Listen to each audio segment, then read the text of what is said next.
Ապրիլի 2-ի լույս 3-ի գիշերը Ղարաբաղ-ադրբեջանական հակամարտ զորքերի շփման գծում սկսված ռազմական գործողությունների ընթացքում ադրբեջանական կողմը ցույց դրեց վերջին 20 տարիների ընթացքում կուտակած իր գրեթե ողջ զինտեխնիկան։ Ապրիլի 6-ին Բեռլինում Սերժ Սարգսյանը Գերմանիայի կանցլեր Անգելա Մերկելի հետ հանդիպման ընթացքում ընդգծեց, Հայաստանն Ադրբեջանի ժամանակակից զինտեխնիկային պատասխանել է 80-ականների զենքով եւ կարողացել է դիմակայել մասշտաբային հարձակումներին հայ զինվորի հավատի ու մարտական ոգու շնորհիվ։ Սա 90 տեսակի տանկն է, մեկ տանկի արժեքն է 1,7 միլիոն դոլար։ Հայաստանը պաշտոնական տվյալներով այս տանկերից չունի։ Սա Հայաստանի Հանրապետության կենտրոնական բանկի կողմից Դիլիջանում կառուցվող ուսումնական կենտրոնն է, որի վրա ծախսվել է արդեն 153 միլիոն դոլար։ 153 միլիոնը ուղիղ համեմատական է 90 հատ T-90 տանկի։ Սա հրթիռային համազարգային M270 MLRS կայանն է, գինը մոտ 4 միլիոն դոլար։ Այն թույլ կտար արժանի հակահարված տալ Սմերջ եւ Սոնցեպյոկ համակարգերին։ Սա նույն Դիլիջանում պետեկամուտների կոմիտեի կողմից կառուցվող ուսումնական կենտրոնն է,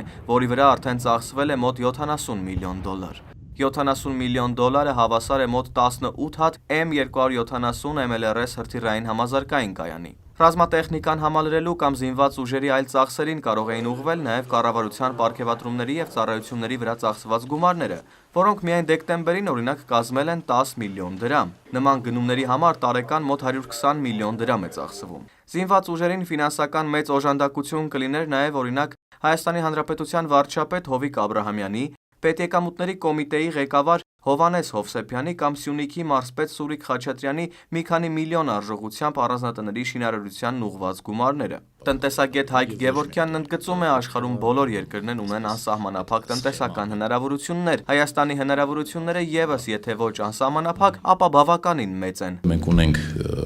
օրինակներ աշխարհում, որոնք հաշված տարիների ընթացքում ամենաաղքատ երկրից վերածվել են շատ հարուստ, շատ հզոր տնտեսություններով երկրների։ Իսկ եթե դառնանք նրան, թե ինչ կարող ենք անել այս պահի դրությամբ այս ունեցած ռեսուրսներով, ապա խնդիրը գալիս է երկու կետի։ Մեկը արդյունավետ կառավարում, երկրորդը կոռուպցիա։ Տարիներ շարունակ մենք ասում ենք, որ կոռուպցիան արդեն այն մակարդակի է հասել, որ սպառնում է Հայաստանի ազգային անվտանգությանը, մենք սա տեսանք ընդամենը 1-2 շաբաթ առաջ, իսկ արդյունավետ կառավարման խնդիրը միջոցների, եղած միջոցների ճիշտ վերաբաշխումն է։ Հայկ Գևորգյանը նշում է, անարդյունավետ կառավարման օրինակները բազում են, թերևս դրանցից ամենատեսանելին կառավարության կողմից իրականացվող ճոխ ծախսերն են, որոնք հարց է, թե ուր եւ ում են ուղղվում։ Արթուր Հովհաննիսյան, Վազգեն Համբարձումյան, Առաջին լրատվական։